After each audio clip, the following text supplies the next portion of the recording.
ഒരു കണക്കിന് long order വെച്ച് നല്ലതായി കേട്ടോ. ഈ ലൊക്കാലിറ്റി അവിടെ അടിച്ചെന്നുണ്ടെങ്കിൽ അടുത്ത ഓർഡർ ലുലുമാൾ അടിക്കും. അങ്ങനെ ബാധിച്ച് നോക്കി ഇതേ ട്രാഫിക് ബ്ലോക്കിൽ പിന്നെ 10-15 മിനിറ്റ് വെയിറ്റ് ചെയ്യണം. അതുകൊണ്ട് നേരെ അങ്ങ് പറന്ന് പോവാം. ശ്രീകാര്യം അവിടെ നിന്ന് മണ്ണന്തല അങ്ങനെ പൊയ്ക്കൊണ്ടിരിക്കാം. ഇവിടെ അങ്ങോട്ട് വരേ വേണം. ഈ ഹൈവേ നിന്ന് റൈറ്റ് കയറിയാണ് ശ്രീകാര്യം പോകേണ്ടത്. ഇതാണ് ഏറ്റവും ഷോർട്ടസ്റ്റ് റൂട്ട്. ചേച്ചി പൊയ്ക്കോ, കുഴപ്പമില്ല, ഞാൻ പയ്യെ പോവാം. നേരെ പോയ medical college Ulloor southern air command നിഷ് എന്തിനാണ് നാഷണൽ ഇൻവെസ്റ്റിഗേഷൻ സദേൺ ഹോസ്പിറ്റൽ അങ്ങനെ പറയാം അല്ലേ. വായി വന്ന് അടിച്ചു വിടാൻ കേട്ടോ. അപ്പോൾ നിഷിൻ്റെ ഫുൾ ഫോം എനിക്ക് അറിഞ്ഞൂടാ, കാരണം ഞാനൊരു നിഷ്കളങ്കനാണ്. അപ്പോൾ ആർക്കെങ്കിലും അറിയെങ്കിൽ ഒന്ന് കമൻറ്റ് ചെയ്യും. ഇവിടെ നീ കയറ്റം കയറിയാണ് പോകേണ്ടത്.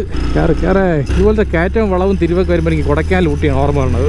അവിടെയൊക്കെ പോകാൻ തോന്നും. ഇതുപോലെ ആർക്കൊക്കെ ഫീൽ ആവുമെന്ന് കമൻറ്റ് ചെയ്യണം. അതും കൂടെ നമ്മളങ്ങനെ ചാവടി മുക്കെത്തിയിട്ടുണ്ട്. ഇത് അടുക്കുള്ള ഈ ഭാഗം ഒന്ന് റോഡ് ഇട്ടെങ്കിൽ കൊള്ളായിരുന്നു. ഭയങ്കര പാട് വണ്ടി ഓടിക്കാം. അങ്ങോട്ട് പോകുമ്പോൾ കുഴപ്പമില്ല, അവിടെ നിന്ന് ഇങ്ങോട്ട് പറഞ്ഞ ആൾക്കാർക്ക് ഏറ്റവും ബുദ്ധിമുട്ട്. അപ്പോൾ ഇതാണ് ശ്രീകാര്യം ജംഗ്ഷൻ. അപ്പോൾ ഇവിടെ ആരെങ്കിലും നമ്മൾ ആൾക്കാരുണ്ടെങ്കിൽ ഒരു ഹായ് പറഞ്ഞേക്കാം. കൺസ്ട്രക്ഷൻ ഓഫ് ഫ്ലൈ ഓവറിൻ്റെ വർക്കാണ് ഇവിടെ കേട്ടോ. ഓ ശരിയാണ്. അപ്പോൾ അതുവരെ ഇങ്ങനെ ഇരിക്കുള്ളൂ. ഓക്കെ, ലൊക്കേഷൻ ബന്ധാച്ച് കല്ലുവിള റോഡൊക്കെ ഭയങ്കര മോശമായിരിക്കണമല്ലോ. അയ്യോ അങ്ങോട്ട് റോഡേ ഇല്ല, നോക്ക് പൊട്ടി പൊളിഞ്ഞ് നടക്കുകയാണ്. ഇവിടെയൊക്കെ വോട്ട് ചോദിക്കാൻ ആൾക്കാർ വരുമ്പോഴേ നല്ല വൃത്തിയെ കൊടുത്തോണം. ആദ്യം ഈ റോഡ് നന്നാക്കി എന്നിട്ട് മതി വോട്ടും കാര്യങ്ങളൊക്കെ എന്ന് പറഞ്ഞ് വൃത്തിയെ കൊടുത്തു പോകും. അപ്പോൾ എല്ലാവരും ചേർന്ന് ഒന്നിച്ച് നിൽക്കണം. ഓക്കെ, റീച്ച് ലൊക്കേഷൻ ഇവിടെ തന്നെ. ആ ശരിയാണ്.